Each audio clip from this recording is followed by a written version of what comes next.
Selamat datang di Dapur Aurin, fun cooking, fun sharing.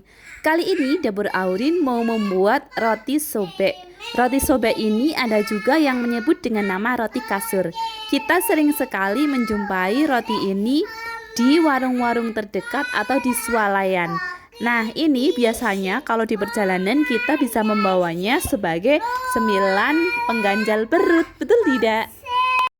Oke, kita kupas dulu bahan-bahan yang digunakan. Ini bahan yang gunakan ada 250 gram tepung terigu protein sedang. Kemudian saya menggunakan 40 gram margarin, kemudian 50 gram gula pasir, dan juga 1 butir telur utuh. Saya juga menambahkan sedikit garam, kemudian 1 sendok teh ragi, 1 sendok makan susu bubuk, saya pakai Denko, dan juga 100 ml air dingin. Untuk detail resepnya, teman-teman dapat screenshot video ini. Pertama, kita masukkan semua bahan kecuali mentega dan garam. Setelah itu kita akan uleni. Ini saya uleni menggunakan mixer. Langsung kita masukkan semuanya. Ternyata ini agak susah ya teman-teman. Jadi saya sarankan sebelum di mixer itu bahan tercampur dulu. Dicampur dulu pakai tangan, pakai spatula atau apa. Setelah apa tercampur baru kita mixer. Setelah adonan agak kalis, ini saya masukkan mentega dan juga garamnya. Kalau teman-teman tidak ada mixer, ini bisa menguleni pakai tangan. Sama kayak kita uleni donat itu. Ya, untuk durasinya nggak jauh beda sih. Cuman capeknya beda banget. Untuk pakai mixer ini saya bisa setengah jam ya, hampir setengah jam tapi kurang dikit. Untuk menuju ke kalis ini memang agak lama. Kalau pakai tangan ya kurang lebih segitu juga. Ini tadi saya pasang mixer di dudukan mixer. Ternyata agak susah. Jadi ini saya lepas dudukannya dan saya pegang pakai tangan. Kita terus aduk sampai dia kalis. Oh iya teman-teman, tadi saya menggunakan terigu protein sedang karena di rumah adanya terigu protein sedang. Harusnya ketika membuat kue yang pakai pengembang itu lebih bagus kalau pakai terigunya yang protein tinggi. Tapi ini akan saya coba, nanti seperti apa hasilnya kita lihat ya. Ya walaupun sedikit berbeda, tingkat kelembutannya itu berbeda kalau menggunakan terigu protein sedang dan juga protein tinggi. Kemudian dari tingkat mekarnya, pori-pori rotinya itu juga berbeda. Bagus kalau kita menggunakan terigu protein tinggi. Untuk bolu-bolu yang kita menggunakan pengembang ovalet dan SP itu bagus kalau terigunya protein rendah.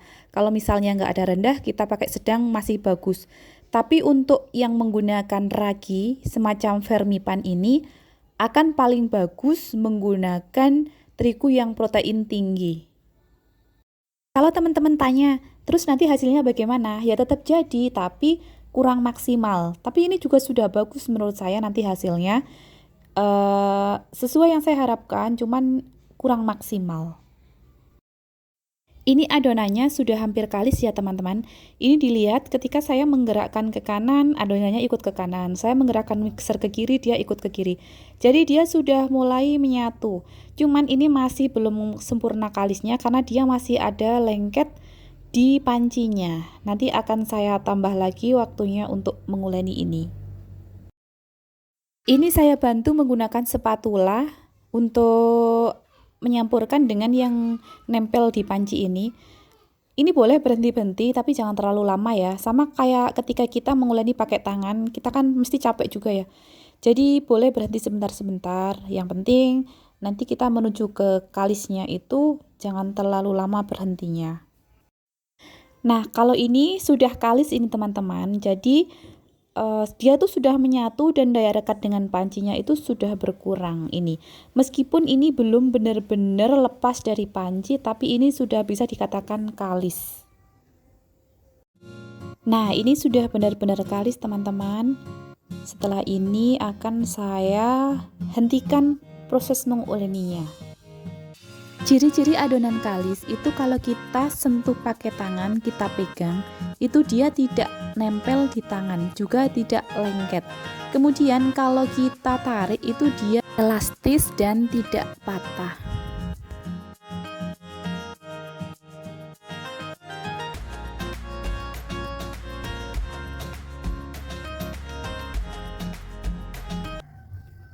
Kemudian ini adonan saya letakkan di alas bagi, saya pakai bagi ya, yang sudah diolesi dengan tepung.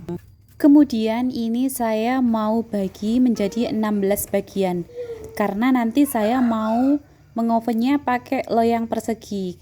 Jadi satu sisi itu 4, jadi biar sama saya bagi 16. Kalau teman-teman pakai loyang bulat, boleh, terserah teman-teman semua ya mau dibagi berapa.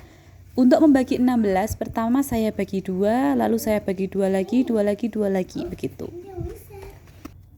Kalau teman-teman mau hasilnya membaginya ini benar-benar sama, lebih baik jika ditimbang, terutama kalau misalnya mau dibuat untuk dijual.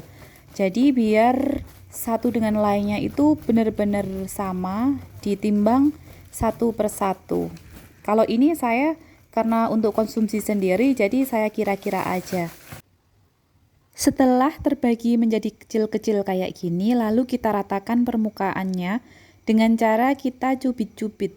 Jadi kalau masih ada permukaan yang belum halus, lakukan terus mencubitnya sampai kita mendapatkan permukaan yang betul-betul halus.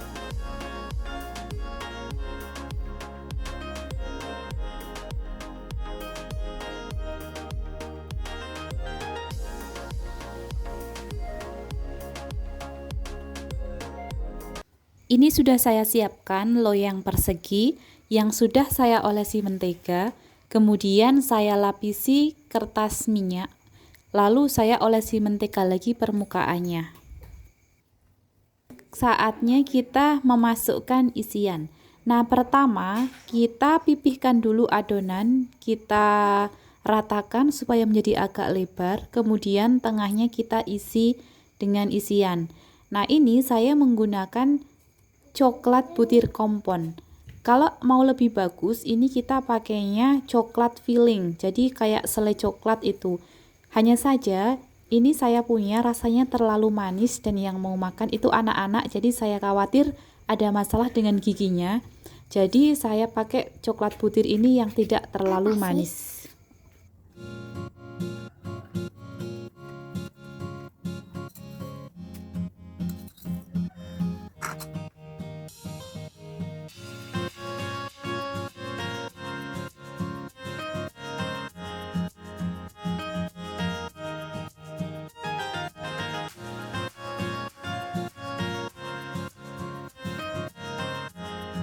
Setelah ini saya tutup menggunakan kain, lalu saya diamkan selama 30 menit supaya adonan mengembang terlebih dahulu.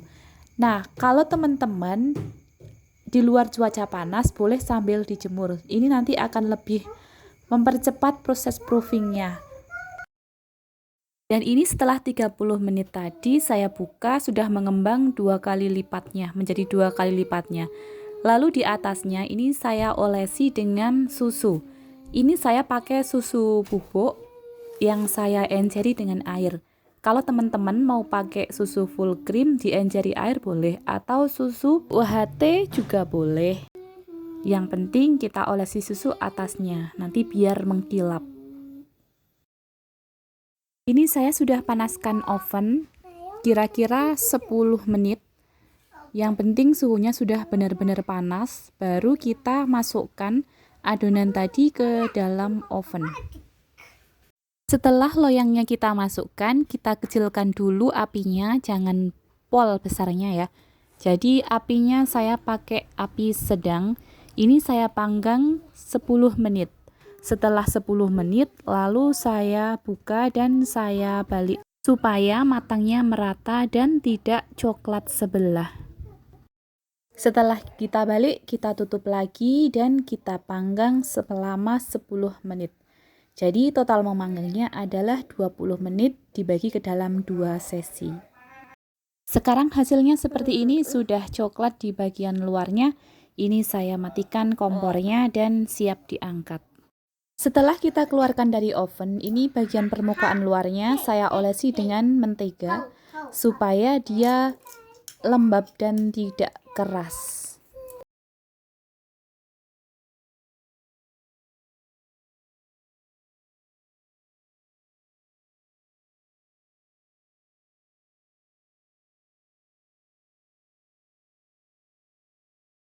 Ini hasilnya teman-teman, saya menggunakan terigu protein sedang tapi hasilnya juga lumayan bagus.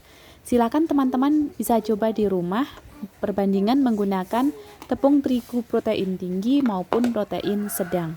Oke, buat teman-teman dapur Aurin yang belum subscribe channel ini, tolong subscribe-nya ya dan nyalakan tombol loncengnya supaya dapat notifikasi jika ada video baru.